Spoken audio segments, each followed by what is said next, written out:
मंच पर उपस्थित हमारे बहुत ही लोकप्रिय प्रत्याशी और मेरे संसद में मेरे वरिष्ठ साथी राव उदय प्रताप सिंह जी, हमारे राष्ट्रीय मंत्री और मेरे वरिष्ठ साथी ओम प्रकाश धनखड़ जी, श्री पीयूष प्रियांशु द्विवेदी जी जो अध्यक्ष हैं युवा मोर्चा के उत्तर प्रदेश के, संसद में मेरे साथी श्री कैलाश सोनी जी,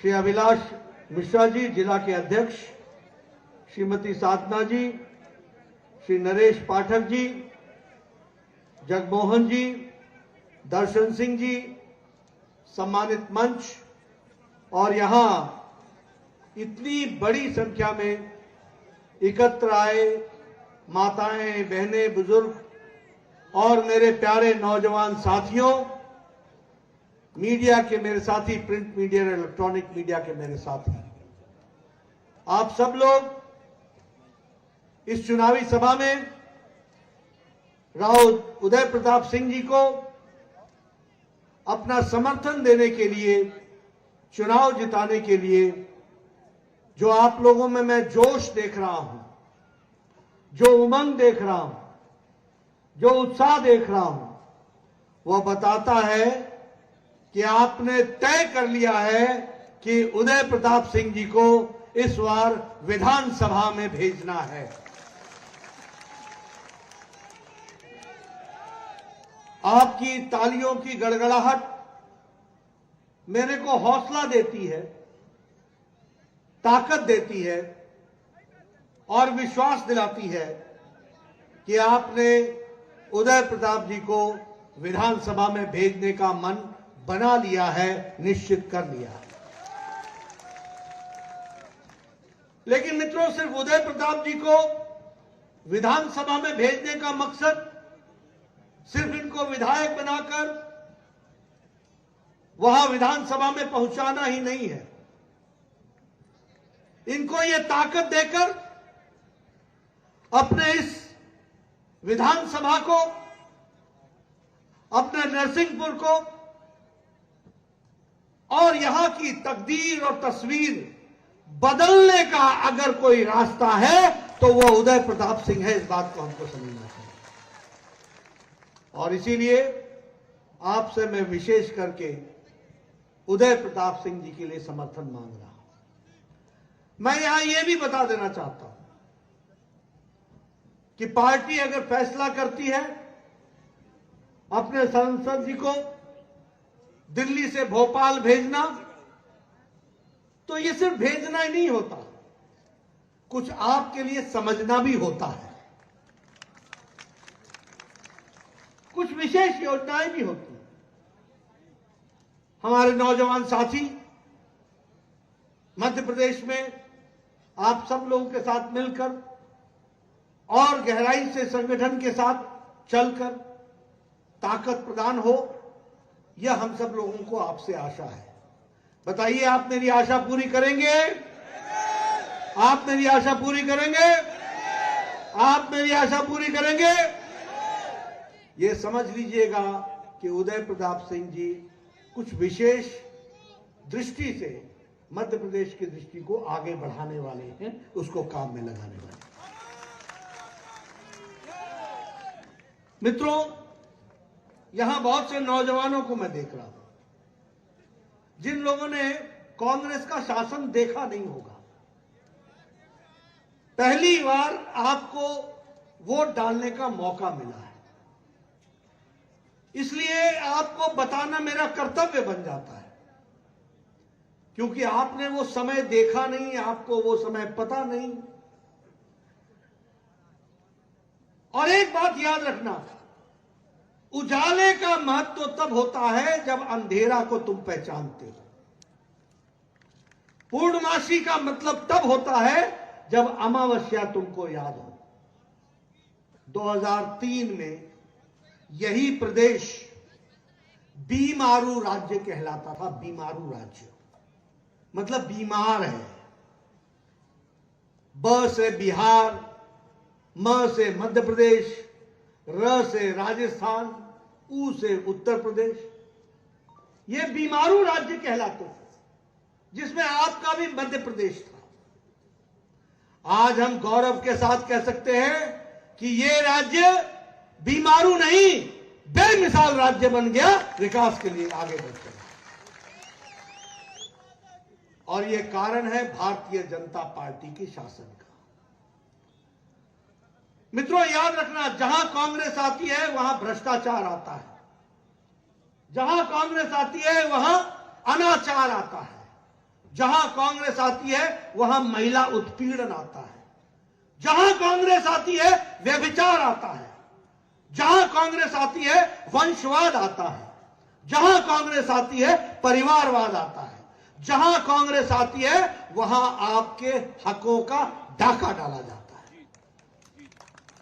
और जहां भारतीय जनता पार्टी आती है वहां विकास होता है, जहां भारतीय जनता पार्टी आती है वहां तरक्की होती है, जहां भारतीय जनता पार्टी आती है वहां लोगों की सरकार बनती है, जहां भारतीय जनता पार्टी आती है वहां लोक लाज की सरकार होती है, जहां भारतीय जनता पार्टी आती है वो किसानों की सरकार होती है, जहां भारतीय जनता पार्टी आती है वो महिलाओं का सशक्तिकरण करती है, जहां भारतीय जनता पार्टी की सरकार आती है वहां गरीबों का कल्याण होता है। यह अंतर हमको समझ लेना चाहिए।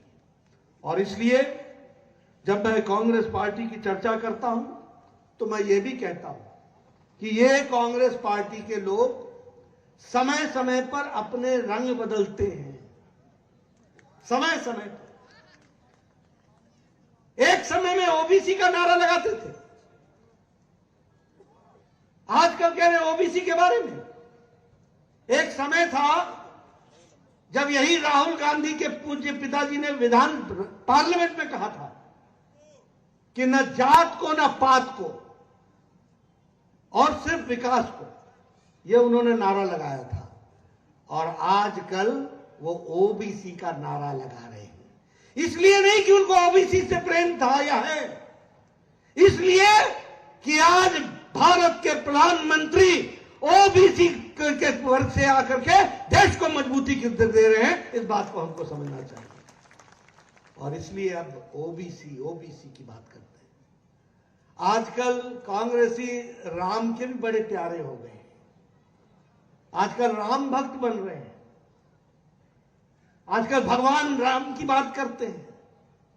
यह अलग बात है कि यूपीए की सरकार में इन्होंने ही कहा था कि वाल्मीकि के रामायण में राम काल्पनिक है, एफिडेविट दिया था।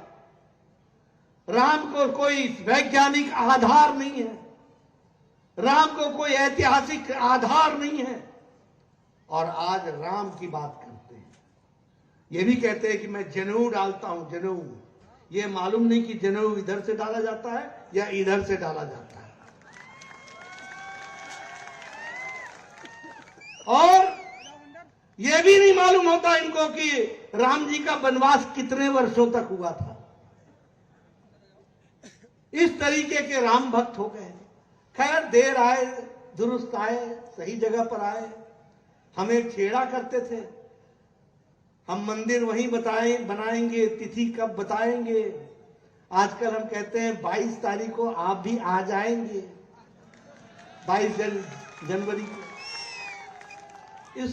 इसलिए मित्रों, ये समय के साथ राजनीति में हर नारे को बढ़ाने का प्रयास करते हैं। न ये कभी ओबीसी के पक्षधर थे, इनको ये सुविधाजनक तरीके से चीजों को रखने आता है।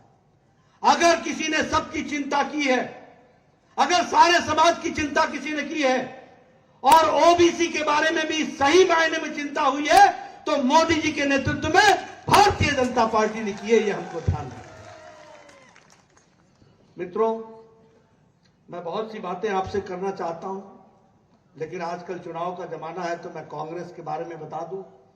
इनका पता है लापता।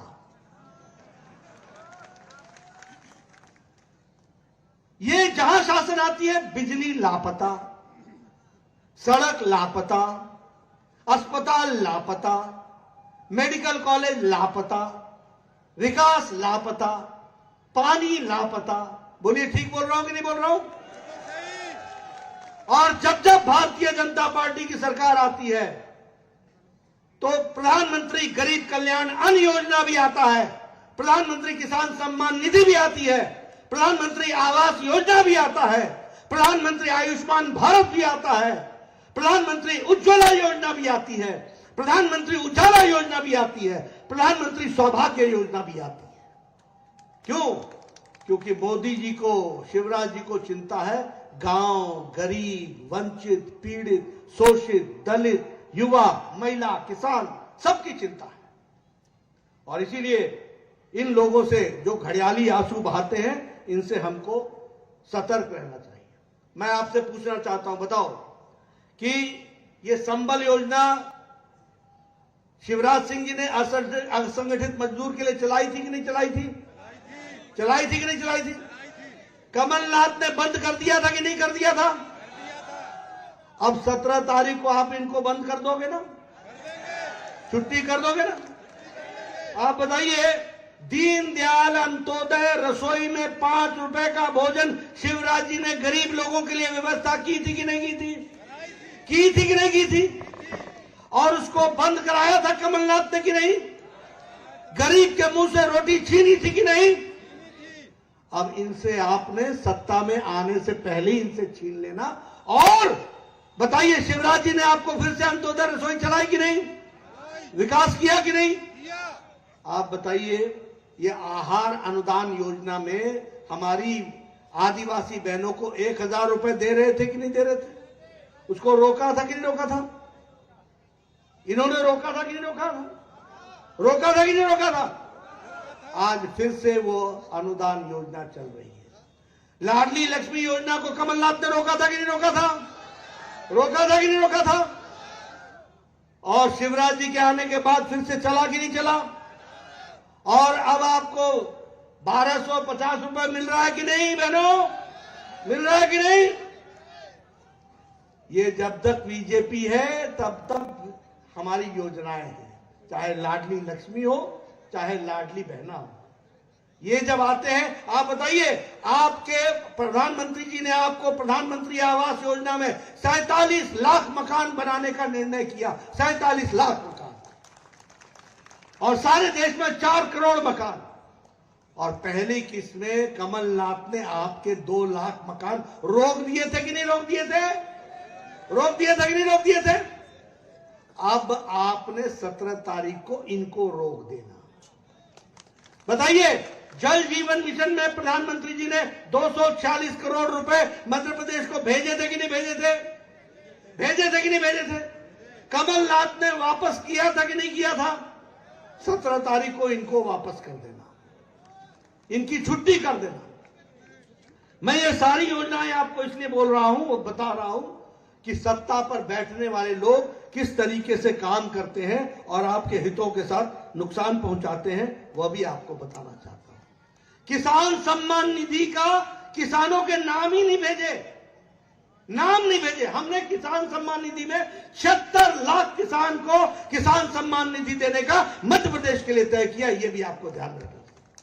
76 लाख। और आपके कमलनाथ ने जानते हैं कितने नाम भेजे थे? 18,000। 18,000। ऐसे नेताओं को रहने देना है क्या? पीछे से बताओ भैया, रहने देना है क्या? आप बताइए, फसल बीमा योजना इसने बंद कर दी थी कि नहीं कर दी थी? किसानों को फसल बीमा का नहीं मिला ना?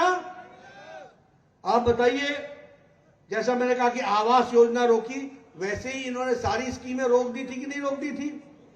रोकी थी कि नहीं रोकी थी? तो मित्रों, ये जब आते हैं तो ये घोटाले करते हैं। आपको बोला था कि नहीं बोला था कि 10 दिन के अंदर मैं किसानों का कर्जा माफ करूंगा? बोला था। और 11,97,000 किसान, यानी 12 लाख किसान डिफॉल्टर हो गए कि नहीं हो गए? अब इनको 17 तारीख को डिफॉल्टर कर देना। आप बताइए, इरिगेशन प्रोजेक्ट, कॉम्प्लेक्स प्रोजेक्ट में घोटाला हुआ कि नहीं हुआ? आप बताइए कि सिंचाई परियोजना में घोटाला हुआ था कि नहीं हुआ था? आप बताइए छात्रवृत्ति में घोटाला हुआ था कि नहीं हुआ था? आप बताइए रेत माफिया के साथ मिलकर के घोटाला किया था कि नहीं किया था? आप बताइए ऑगस्टा वेस्टलैंड में इनके भांजे ने घोटाला किया था कि नहीं किया था? आप बताइए इनके ओएसडी के घर से करोड़ों रुपए निकले थे कि नहीं निकले थे? आप बताइए इनकी सरकार में हेलीकॉप्टर का घोटाला हुआ था कि नहीं हुआ था? आप बताइए इनकी सरकार में पनडुब्बी का घोटाला हुआ था कि नहीं हुआ था? आप बताइए इनके जमाने में कोयला का घोटाला हुआ कि नहीं हुआ? आप बताइए इनके जमाने में 2G का घोटाला हुआ कि नहीं हुआ? आप बताइए इनके टाइम में चावल का घोटाला हुआ कि नहीं हुआ? यानी इन्होंने न आकाश छोड़ा, न धरती छोड़ी, न पाताल छोड़ा, न पानी छोड़ा, सब जगह घोटाला ही। ऐसे घोटालेबाज को रहने देना है क्या? रहने देना है क्या?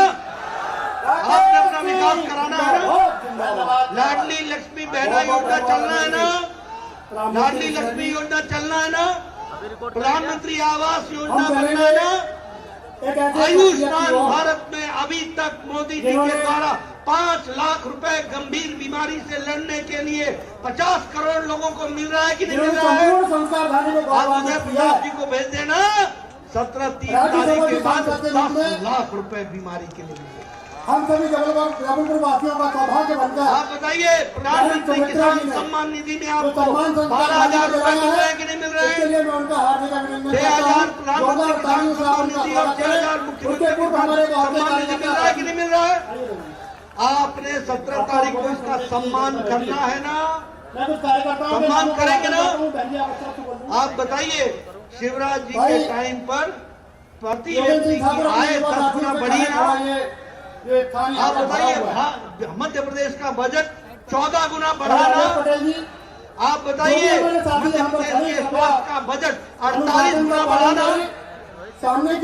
आप बताइए हमारे ट्राइबल भाइयों का बजट 18 गुना बढ़ा कि नहीं बढ़ा? आप बताइए नई नई सड़कें बन रही है कि नहीं बन रही है? हाईवे बन रहा है कि नहीं बन रहा है?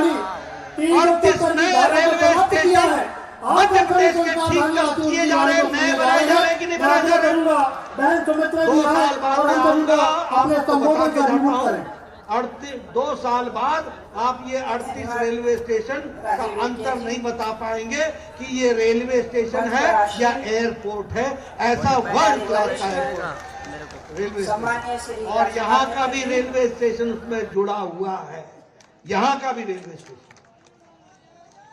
बताइए 3 वंदे भारत ट्रेन चली कि नहीं चली? विकास के नए आयाम जुड़े हैं कि नहीं जुड़े?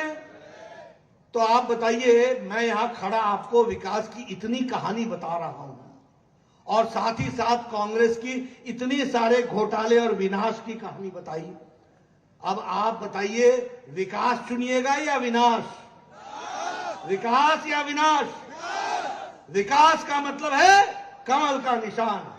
विकास का मतलब है आपकी तकदीर और तस्वीर बदलने का संकल्प। विकास का मतलब है, कमल का मतलब है कि आपको मुख्य धारा में शामिल करके आगे बढ़ाने का, और कमल का निशान का अर्थ है उदय प्रताप सिंह। इनको आप चुनाव जिताइए, भारतीय जनता पार्टी को मजबूती दीजिए और ताकत दीजिए।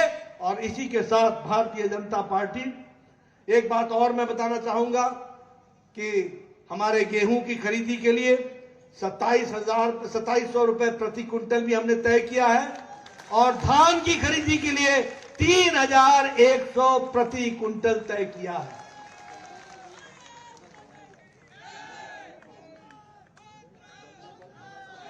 और गन्ने पर जो बोनस का विचार है वो तो आपको पता ही है। तो आप ध्यान रखें, भारतीय जनता पार्टी किसानों की सरकार है, युवाओं की सरकार है, गरीबों की सरकार है, महिलाओं की सरकार है, हमारे आदिवासी भाइयों की सरकार है, और इसको आपको मदद करना और ताकत देना ये आपकी और हमारी जिम्मेवारी बनती है। आपने मेरी बात सुनी, बहुत बहुत धन्यवाद।